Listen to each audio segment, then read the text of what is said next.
The ceremony will begin in about 10 minutes. 10 minutes.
Good?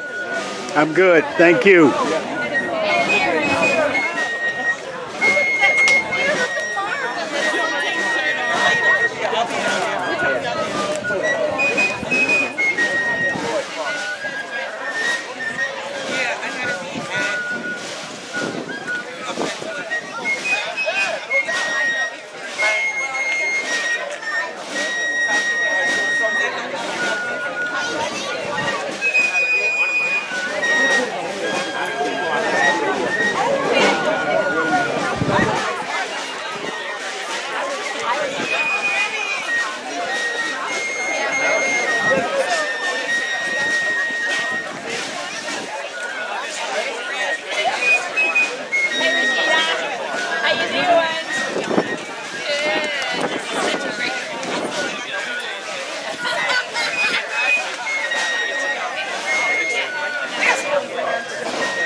Still not easy. I see you still got the cane.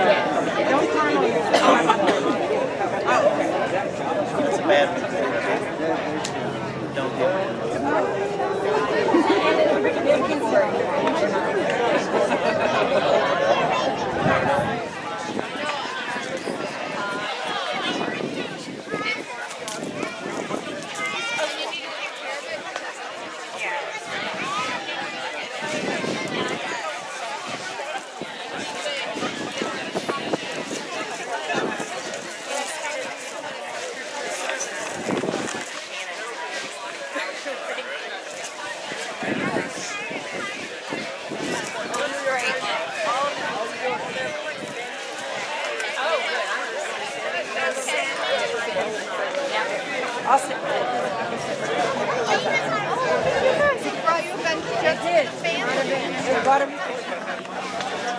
How have you been?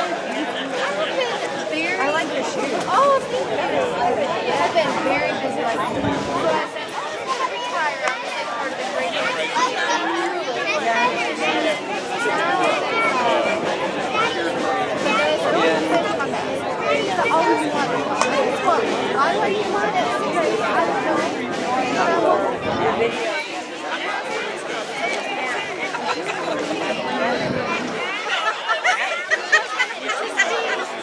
I'm the same. When you have free time, you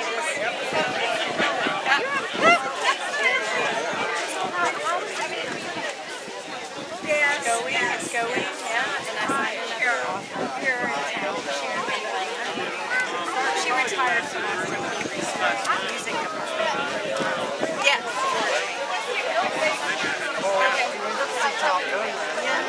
Yeah, so we're working on but she was good. Good morning, everyone. Good morning, everyone. We'd like for everybody to start taking their seats. We're probably going to start this in about 5 minutes or so. So don't rush, but it'll probably start. Thank you. Yes, I know what you mean. I do it too. I'm checking out the tennis shoes. Sounds good to see you. It's me. Yeah, it's good to see you all. You too.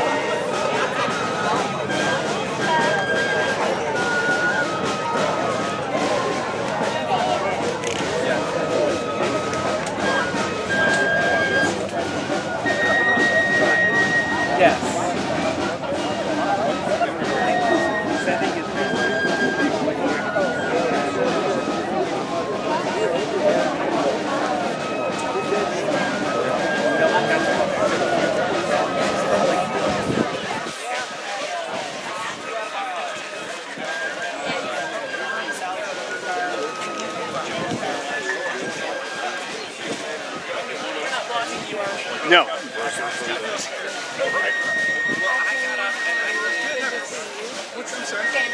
good to see you. Can I get a picture of you? Sure. You want to stand? Yeah, please.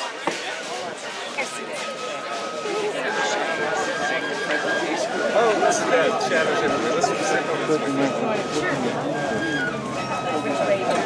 I'm good. I can load my gun out. In the background, that's my I said gun, my cannon.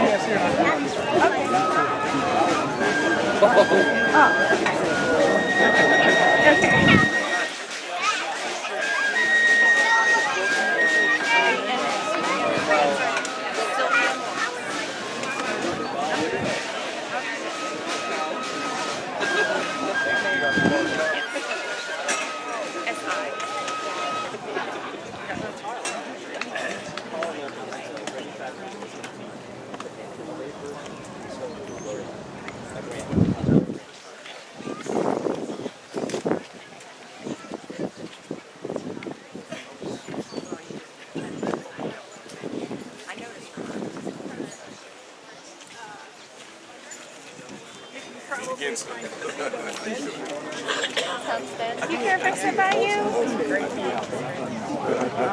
And I got a lot of compliments too. Yeah, I've always loved it. Yeah, yes, it was really, so I try to pick an organization to go to. I chose children out of Michigan. Well, it's a big one. Yeah, I try.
That's fine. Okay.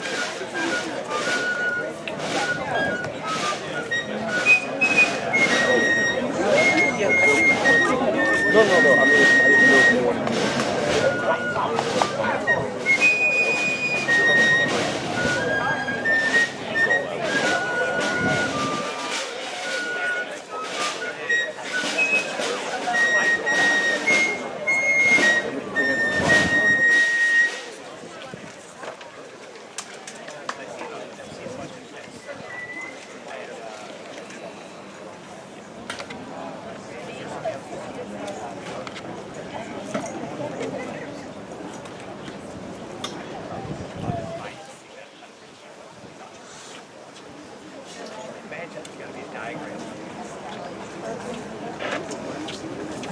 Welcome to Fort Defiance, Civil War Park and Interpretive Center, and welcome to the official unveiling ceremony of the U.S. Colored Troops Monument.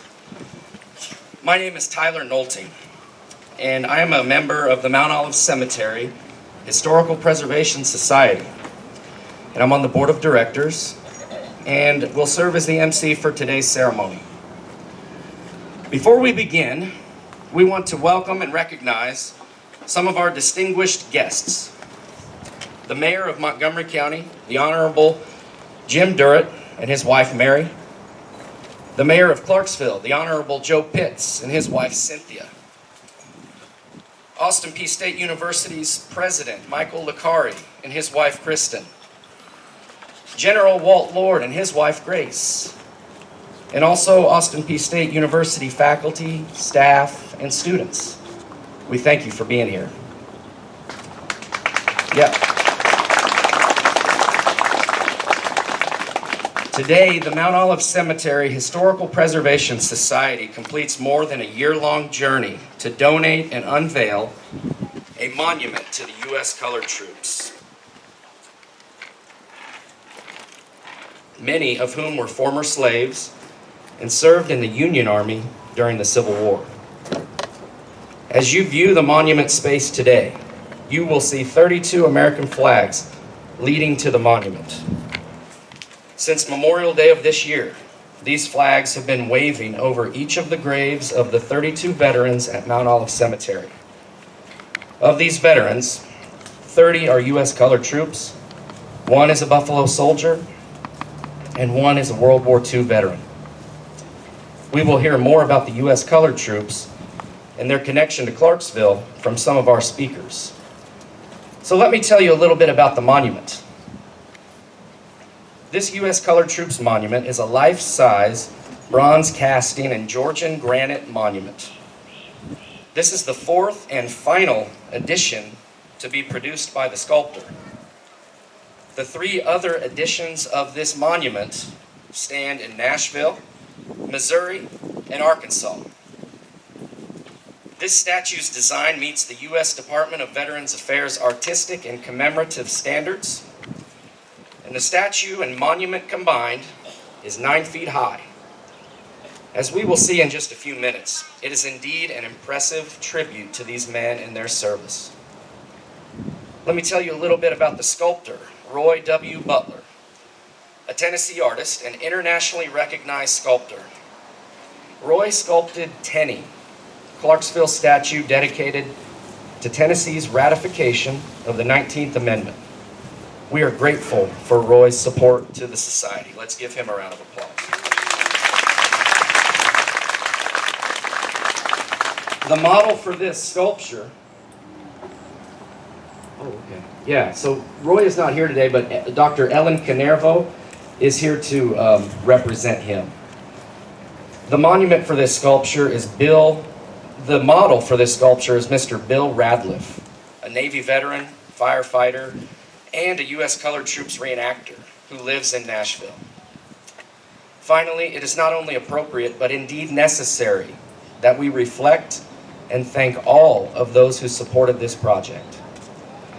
First, we'd like to recognize Mayor Pitts and Mayor Durrett for their stalwart leadership, and the City Council and County Commission for their support and encouragement in making this project possible.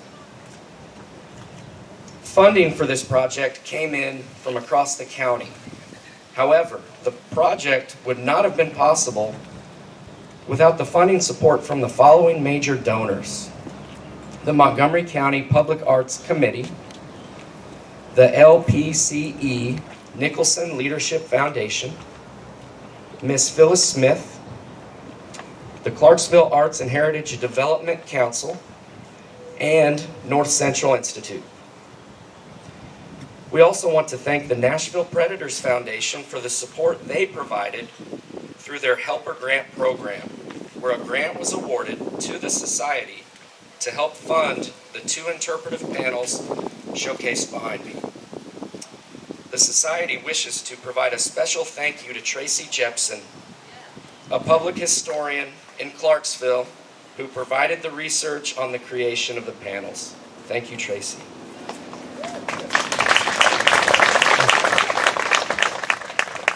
And finally, thank you to Fort Defiance staff, and especially the Clarksville City Parks Director, Jennifer Letourneau, and her staff for their hard work and support provided to the Society throughout this project's journey. Thank you, Jennifer, and thank everybody who's here today to support us.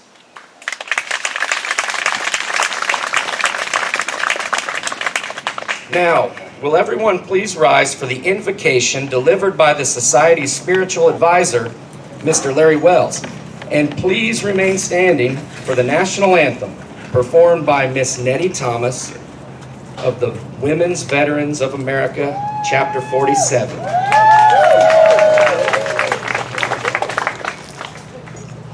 Let us pray.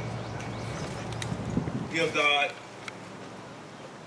grant us grace to contend fearlessly against evil and to make no peace with oppression. Help us, like those generations before us, who resisted the evil of slavery and human bondage in any form and any manner of oppression. Help us to use our freedoms to bring justice among people and nations everywhere to the glory of your holy name through Jesus Christ our Lord. Amen.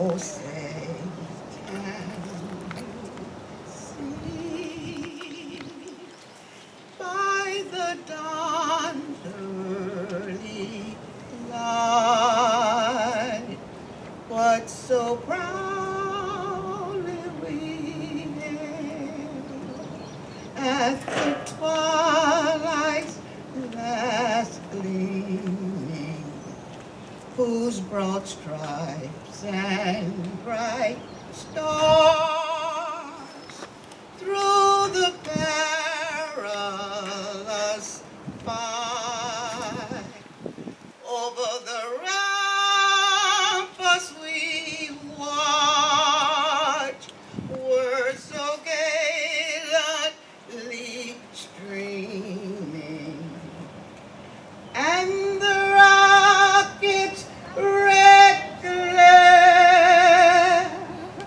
the bomber sting in air, gave proof through the night that our flag was still there. Oh, say does that star-spangled banner yet wave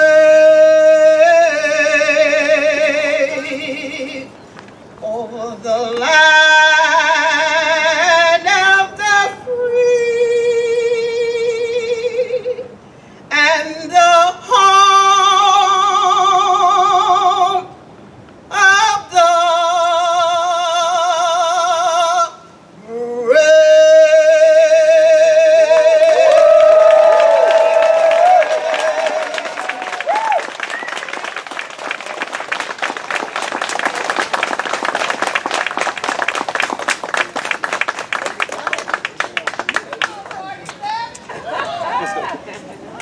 Wow.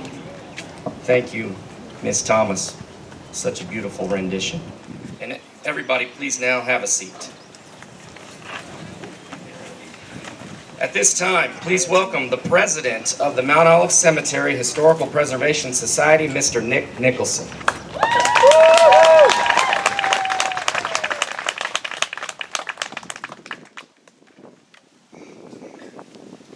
We've been looking for this day to come for over a year now. And as Tyler said, I'll please stop. Just want to thank everybody who was a major part of this happening, from the two mayors, the county, the city, Jennifer, just everybody who were a major part of this happening. We couldn't have done it. Can you? Okay. We couldn't have done it without you. As I was preparing for my remarks, I thought it best, because I read a book, it was in, ask the question why. And that's the theme of my talk here is why. And we're going to talk about why the society did this. We're going to talk about why this particular weekend. And we're going to talk about why here in Clarksville and at Fort Defiance. The mission of Mount Olive Cemetery Historical Preservation Society is to emphasize the influence and contributions of African Americans regarding the history, education, development, growth, and culture of the city of Clarksville, Tennessee area. The U.S. Colored Troop Monument, as you see here, we're going to unveil it in a little bit, at Fort Defiance Civil War Park, is one way that we are abiding by our mission statement. Historically, one of the most significant events that had a direct impact on Clarksville, Montgomery County, and the state of Tennessee was the Civil War. In 1863, the Army started recruiting African American men, and over the course of the war, approximately 200,000 answered that call. They formed the U.S. Colored Troops, which consisted of 135 regiments, infantry soldiers, 6 regiments of cavalry, 1 regiment of light artillery, and 13 regiments of heavy artillery. These were all enlisted men. Overall, the U.S. Colored Troop, I gotta do something here because this is not working for me. Okay. Can you steer? Okay, I'm gonna take it off, Tyler, 'cause that wasn't working in my face. Okay, that's good.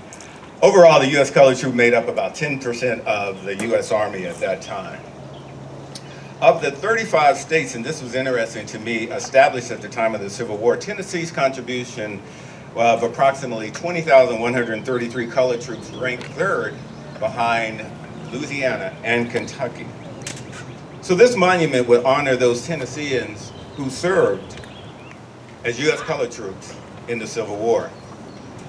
By the way, the U.S. Colored Troops suffered 2,751 combat casualties during the war and 68,178 total losses, which accounted for over 38% of the total U.S. Colored Troop at that time. So that's why the society did this. I'm going to tell you why this particular weekend. Though President Abraham Lincoln issued the Emancipation Proclamation on January the 1st, 1863, very few slaves were immediately set free. A full 2.5 years after the Emancipation Proclamation, the last enslaved African Americans in Texas were pronounced free citizens. That was a monumental day, and that was June 19th, 1865. And it has been proclaimed Juneteenth and celebrated annually every year. The society collectively thought that it's most appropriate to make the dedication on this day and on this Juneteenth holiday weekend. So why here in Clarksville and why at Fort Defiance? Fort Defiance, if you didn't know, was a strategic stronghold along the Cumberland and the Red Rivers, and enslaved men in the area and labor from the formed contraband camps in Clarksville helped to build this fort. In November-December timeframe, 1863, the 16th U.S. Colored Troop Infantry Regiment set up recruiting station near Fort Defiance and recruited 300 to 500 U.S. Colored troops. The 101st U.S. Colored Troop was headquarters in Clarksville, and the site of which now is the home of Austin P. It is the site of which is the Austin P. Dunn Center, if you didn't know that. Some of the U.S. Colored Troops did come home after the war. They labored here in Clarksville to their death and were subsequently buried at Mount Olive Cemetery. They represent 7 regiments of the 135 U.S. Colored Troop regiments, and we're proud of that. In closing, one of the most notable battles in Tennessee in that were 13,000 U.S. Colored Troops consisting of 8 regiments, and they fought fiercely in that battle. After observing black and white soldiers lying together on the field, one commanding general, and I quote, said, "Gentlemen, the question is now settled. Negro soldiers will fight," end quote. The efforts of the U.S. Colored Troops at the Battle of Nashville showed the residents of Nashville and the rest of the country as a whole that African American soldiers were equal to their counterparts when they were given a chance to prove themselves. The efforts of the United States Colored Troops who fought in the Battle of Nashville were not only a testament to the effectiveness of black soldiery, but it also served as a foundational stride in American history toward a more equal union. In that memory of these brave African American men who fought for liberty and a more equal union, the Mount Olive Cemetery Historical Preservation Society dedicates this monument. Thank you.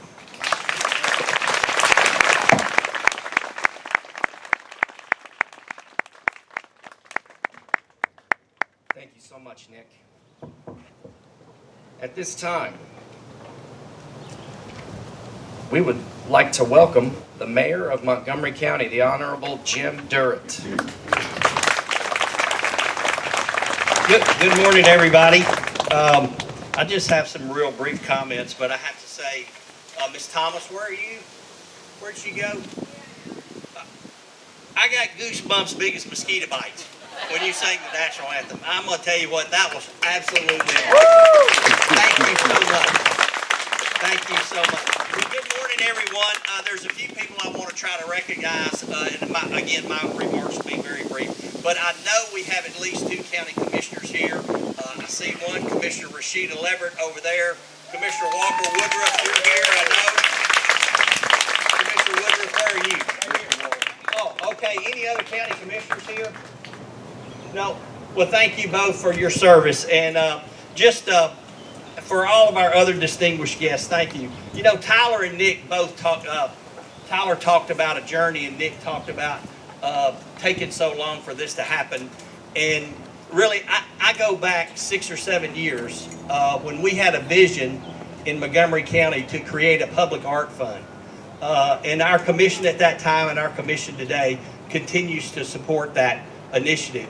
But the purpose of it, or one of the purposes of it, was exactly what's going on here today, to be able to contribute to some visual art that celebrates our history and tells more about who we are as a community. So I'm so thankful for that group, for our commissioners, for seeing that vision and to help fund it. And so it's very, very special. And you know, we've had some really, really great projects that have come through the Public Arts Committee, but without a doubt, this has been the best one yet. Number one, the application. If you know Mike Taliento and Nick, it was spot on. I mean, every I was dotted, every T was crossed. It was awesome.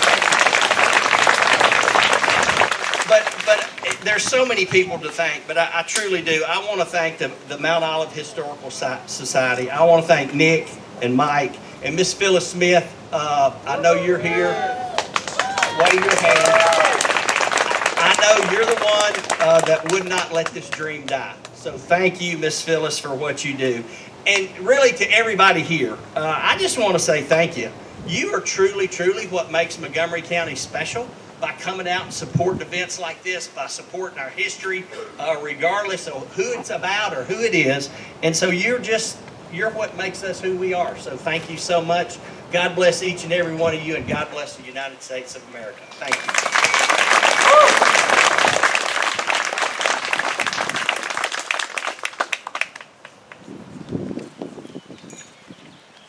Thank you so much, Mayor Durrett. At this time, please welcome the Honorable Mayor of the City of Clarksville, Joe Pitts, I'm sorry. Jim.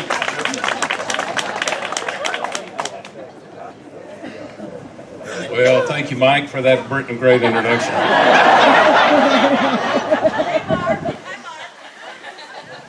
Well, good morning, everybody. It is another remarkable day in the city of Clarksville, and we welcome you to Fort Defiance.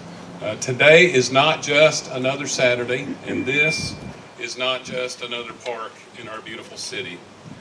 This is the Saturday, the eve of Juneteenth, as you heard Nick talk about, where we unveil a statue, a monument that will commemorate the remarkable and historic and heroic contributions of the U.S. colored troops in our nation's history.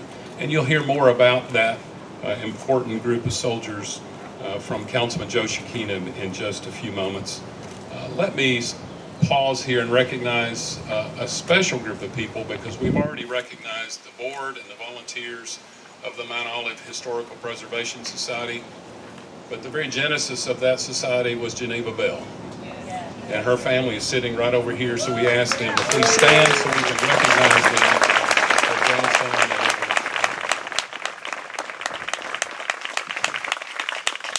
As we know, every cause needs a champion, and Geneva was a champion for sure. And if you never had the opportunity to meet Miss Geneva, you missed a blessing, because it was never about her. It was always about community and the Mount Olive Cemetery. I want to add my great thanks to the volunteers and board of the Mount Olive Historical Preservation Society, many of you who are here today, and to the committee who championed this monument and this cause. Nick talked about it took a long time, but a year is like no time in politics and in public service, because in a year that's just a blink of an eye. So thank you for the work that you did. Thanks also to Montgomery County Mayor Jim Durrett. He has served our community nobly for many years, and this is just the latest example of his vision becoming sight. So thank you, Mayor Durrett, for your outstanding service. Yes. And I know my remarks are filled with recognitions, but we cannot let this moment pass without recognizing William Parker and Roxanne Jenkins that run Fort Defiance Interpretive Center and this park. Where are you, William and Roxanne? There's William over there. Thank you, Roxanne.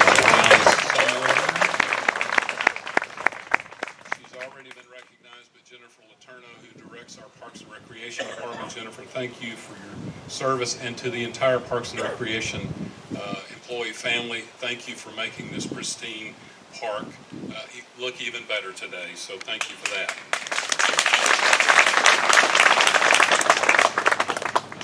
First Lady's already been recognized, and City Council members. We have two here. You'll hear from Joe Shekina in a moment, but Karen Reynolds is here. There she is, right back there. And, Stacy Streetman, thank you all for your support of making this monument happen. And I'm almost to the end of the recognitions, but no recognition would be complete without recognizing the people who caused this park to happen. Dee Bowes and her late husband, Judge Sam Bowes, donated this property to the city 40 years ago. Dee, thank you. You know, throughout our world history, monuments have been used to mark significant events in people and groups. In the Old Testament, Jacob, Samuel, and Joshua laid stones when they had great victories or God granted them favor. Our nation's capital and places around the world have monuments that are reminders of hard-fought victories or the people who are behind them.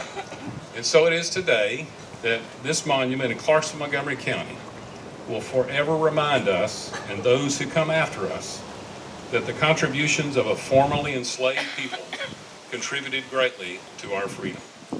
May it also be a reminder that war and conflict, though inevitable because we are human, should be a last resort. May peace reign in our community, and I pray that we, Clarksville, Montgomery County, set the standard for the rest of the world that despite our differences, we have more in common than we have in conflict. So thank you for honoring us with your presence today on this beautiful day and on this eve of Juneteenth. May God bless our soldiers and their families who are in harm's way as we gather. And may God bless the city of Clarksville. Thank you.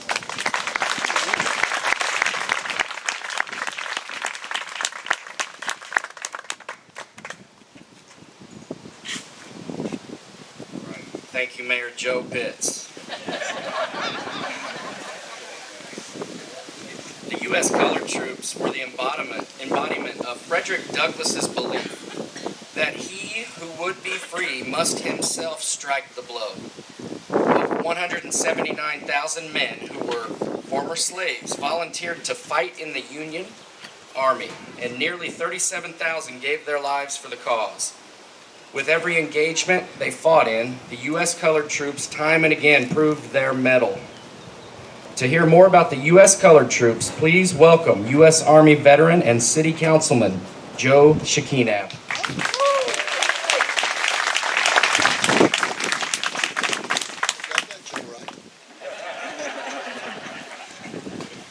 Good morning to all. I'm just so grateful for the visionaries and those supporters who have worked so hard to make this day possible for all of us. It is a pleasure that I'm afforded an opportunity to share with you just a moment of reflections on our U.S. colored troops during the Civil War here in Tennessee. As we know from history, Tennessee was a very strategic location for the Union Army during the Civil War. The Union commanders, they seized Tennessee property piece by piece. They imposed martial law and posted garrison camps throughout towns, including Clarksville. During the Civil War, there were about 275,000 slaves here in Tennessee, and those slaves abandoned the farms and towns in anticipation of the Union soldiers. With the collapse of slavery, widespread suffering and destruction took place. The irrefutable acts of the Union military rule undermined the Confederate morale in the volunteer state. In the summer of 1862, the Army General Ulysses Grant entered the heavily fortified slave territory of West Tennessee. There he was met with hordes of hungry and poor-clad fugitive slaves who surrounded these Yankees. General Grant, he ordered his chaplain, John Eaton, to request supplies to include tents, blankets, rations, and tools to establish camps for these fugitives. And these were known as contraband camps. And I will tell you a little bit about that, and I encourage each of you to do some research on the contraband camps and the contraband acts. As property, African Americans at that time were considered contraband. Thus, the act of confiscation. The first act of 4 was 6 August 1861, and it authorized our Union forces to seize real property, and that it stated all slaves who fought with or worked for the Confederate military were freed in the further obligation to their masters. So the chaplain, he established the first contraband camp in Grand Junction in August of 1862. And then in late 1862, he requested that they have northern missionaries come down to provide medical and religious services, to establish schools here in Tennessee. So the Army, they put the able free men to work at 50 cents a day because we still had a lot of farms at that particular time. Most of these free men actually worked in the area of corn development. And they also worked on various military projects. Now we know that in June 1862, Congress passed the Militia Act of 1862. This act actually allowed black soldiers or personnel to join the federal army. And we know, as Nick alluded to earlier, on 1 January 1863, the Emancipation Proclamation was signed by President Lincoln. Now, I encourage all of you to really read and understand not just the Emancipation Proclamation in terms of slaves being freed, but what else did it allow? One of the things, it allowed blacks to join the federal forces. On October 24, 1863, the Emancipation Proclamation was extended to enslaved Tennesseans. The U.S. colored troops, they experienced every facet of war between 1863 and 1865 here in Tennessee. In the spring of 1863, General Thomas was appointed as the commissioner of the Organization for U.S. Colored Troops here for the Union Army in Tennessee. He began building black units. The first regiments were designated by state and race, such as the 1st Tennessee Volunteer Infantry Regiment, AD, African descent. These black troops contributed in a variety of ways, to include monitoring conquered territory, watching prisoners, assisting the upkeep of the camps.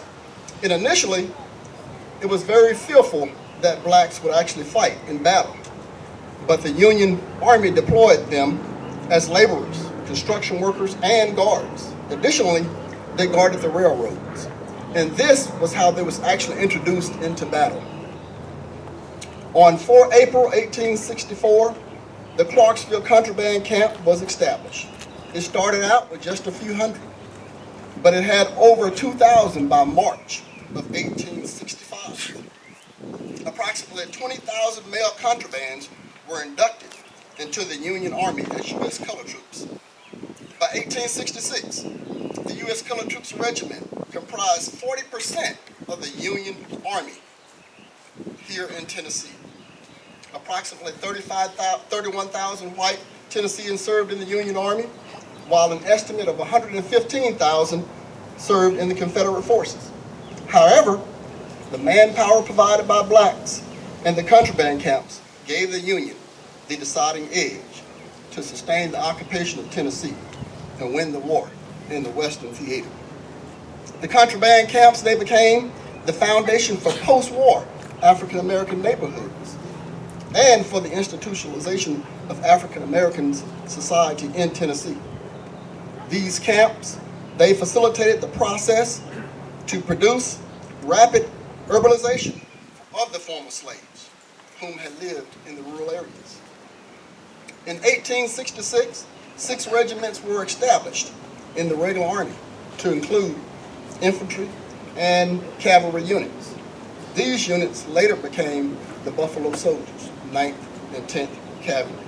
And I encourage each of you to research a little bit about the Buffalo Soldiers and their form. At this time, this will conclude my reflections on the U.S. Colored Troops here in Tennessee. And again, I'd just like to thank each of you all for coming out. And as stated before, we are blessed here in this community. And let's continue to do great things.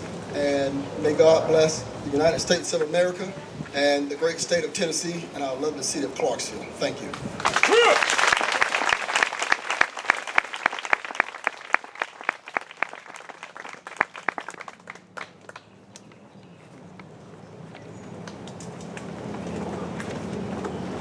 Thank you, Joe. At this time, we will unveil the monument. I invite Nick Nicholson, Stacy Streetman, Dr. Ellen Canervo,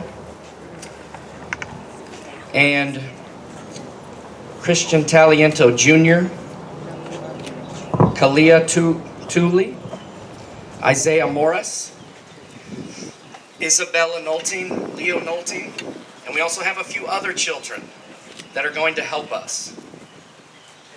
So, we will now begin a countdown from 10 when they are situated. Excuse me. Okay, let's do it. 10, 9, 8, 7, 6, 5, 4, 3, 2, 1. Unveil.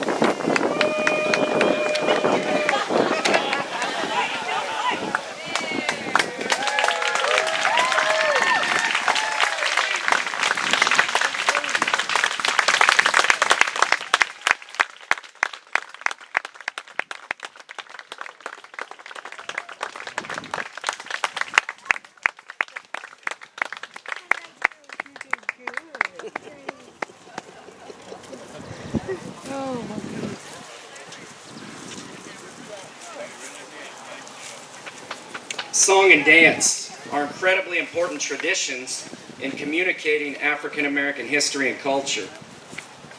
Ebony Amos, assistant professor at Austin Peay State University in African American Studies and Theater and Dance, has choreographed a beautiful performance with her students, Lucas Blair, Michaela Ferguson, and Carlos Clegg. Professional guitarist Albert Nolting, my brother, will provide the music. This performance includes a narration by Lucas of Lewis Douglas's letter to Amelia, his fiancée at the time, to the tune of Swing Low, Sweet Chariot. Following this performance, Lucas will sing Nobody Knows the Trouble I've Seen as Michaela and Carlos perform an interpretive dance.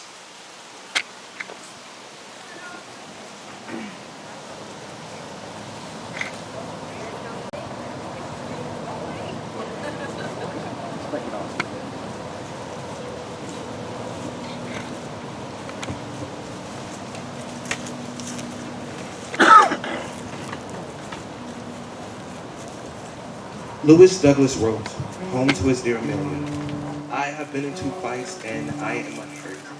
I'm about to go in another, I believe, tonight.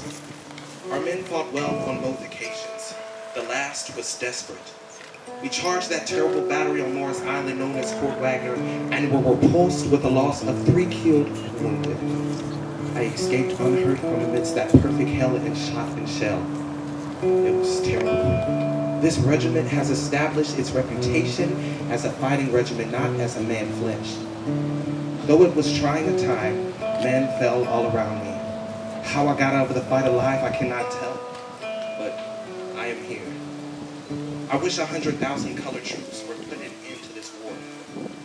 My dear girl, I hope to see you again. My thoughts are with you often. You are as dear as ever. Be good enough to remember. It is a no doubt you will. Remember that if I die at a good cause. Goodbye to your own loving. Right soon, Lewis. Today we have all gathered to celebrate the honor and the valor of immense bravery displayed by the U.S. colored troops during the Civil War. This work, choreographed by Ebony Amos, captures the moment they got to the news to go to the war. The heartbreak of leaving wives, mothers, fathers, sons, daughters, brothers, and sisters behind to fight for a country in which they were only considered 3/5 of a man. It was created to honor a side we do not get to see for our soldiers. Their vulnerability, trepidation, ultimate citizenry, and unmitigated humanity. We perform and honor Lewis and Amelia and countless other black troops who put their lives on the line and the families that left behind so that we may see the freedoms of today.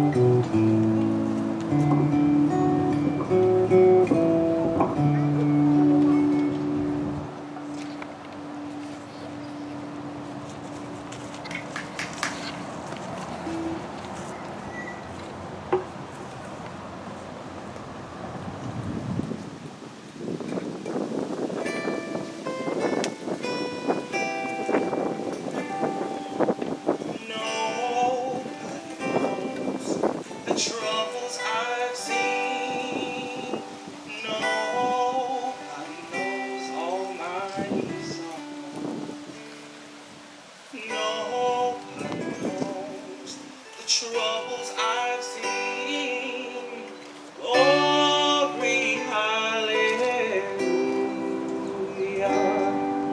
I'm sometimes up, I'm sometimes down. Oh yes, Lord, I'm almost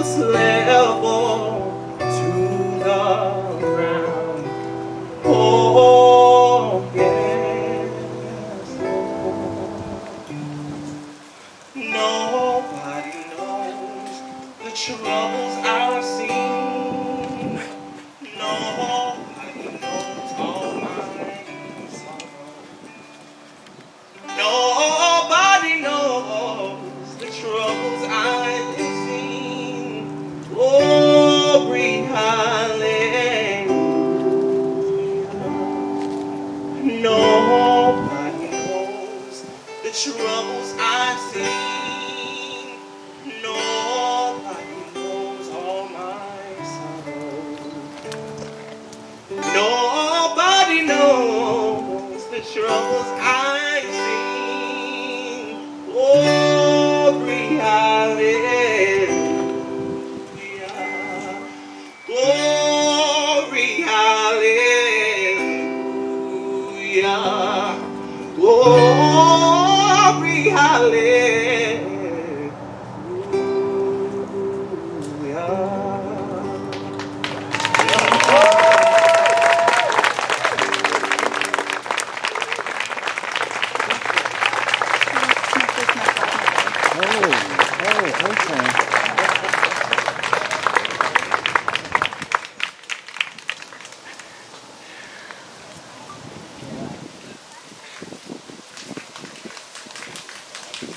Thank you all so much. So powerful.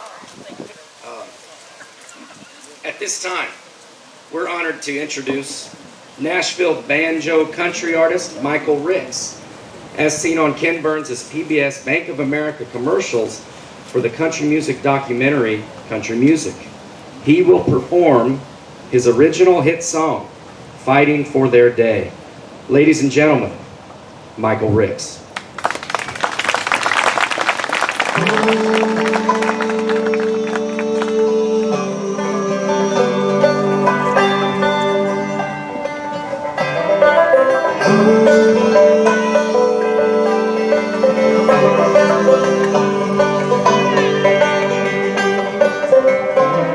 Let us heal these deep wounds and this pain. For we felt all the sorrow and shame. Wash away all the guilt and the blame. Bring life out of death and the grave. For the sins of our nation are great. Wash away all the guilt and the blame. We acknowledge and remember the sacrifice you made. Now we can walk the path of freedom, of healing and forgiveness, with justice and with love that brings us all together, overcoming evil with good. We acknowledge and remember. We acknowledge and remember they were fighting for the day.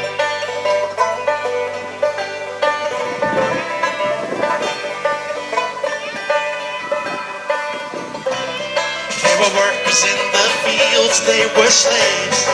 Woo! Nurses, cooks, and blacksmiths without pay. Fighting on the front, having no choice. Either way you can clap. And the North Star was not in vain, though we never knew how long it would take. Joining in one voice, together we're the free and the brave. Oh, we acknowledge and remember the sacrifice you made. And we can walk the path of freedom, of healing and forgiveness, with justice and with love that brings us all together. We acknowledge and remember they were fighting for the day. We acknowledge and remember they were fighting for the day. Lord bless our USA. Hear us as we pray. Redemption's price was paid. Lord bless our USA. We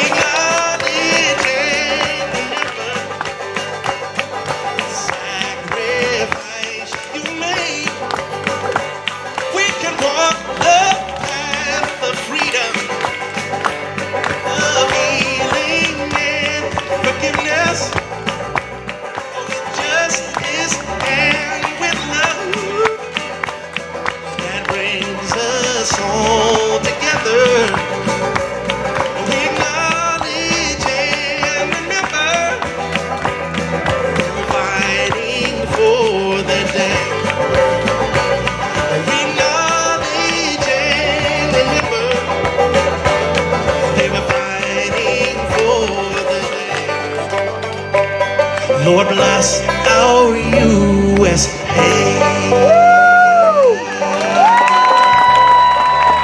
Beautiful, yes.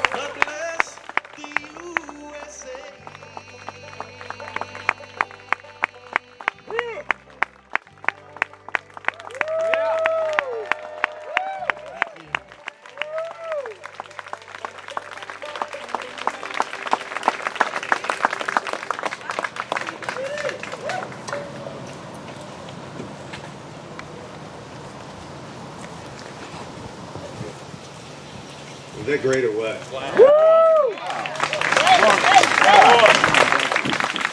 Thank you, Michael. Michael stayed at my residence last night. I thought I was going to get a concert, but that didn't happen. Too late. Before we close, before Tyler closes the ceremony, I just want to make sure I recognize the White McLaughlin. Without your grandmother, none of this would have happened. As Mayor Pitt said, she was a force to be reckoned with. If she said, go right, you better go right fast. Yeah, and I met her about twice, actually, and that's what I remember. She got it done. I would be remiss, I would be remiss, guys, if I did not recognize, and I apologize for my glasses, the people of or the members and the board members of Mount Olive Cemetery Historical Preservation Society.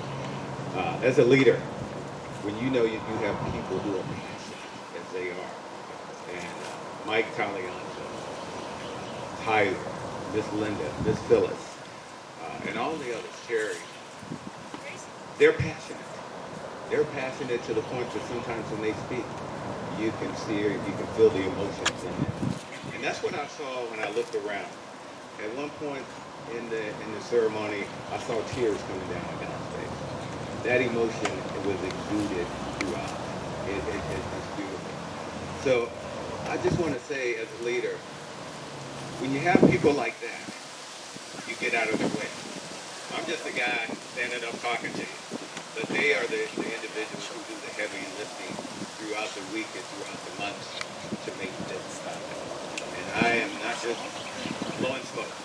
They are the guys. And it's more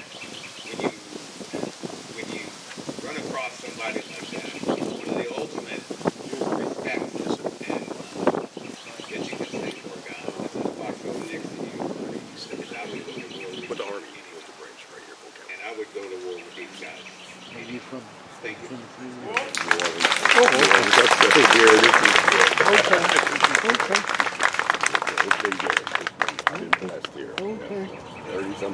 Nick. And in addition to those comments about recognizing people, I wanted to recognize the grandson of Geneva Bell, who is here with us today, Dwight McLaughlin II. And Dwight, would you please stand? Just wanted to thank you. And I wanted to say this day would not have been possible without your grandmother. Put that inside of you and keep that with you. Carry that spirit forward to honor her. Thank you so much for being here. Woo! So this concludes the formal unveiling ceremony. We will now have a reception, and we will invite all of you to please come forward to view the monument and interpretive panels, taking pictures, as well as enjoying some refreshments that are inside the Interpretive Center's lobby.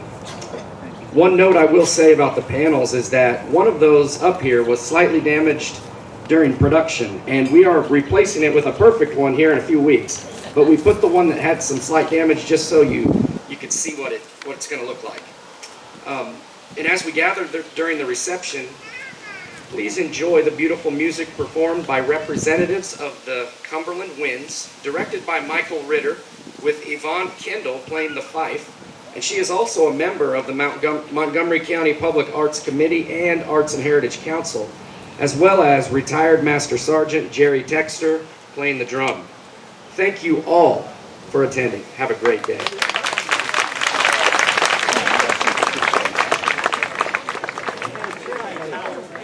Hey, Larry.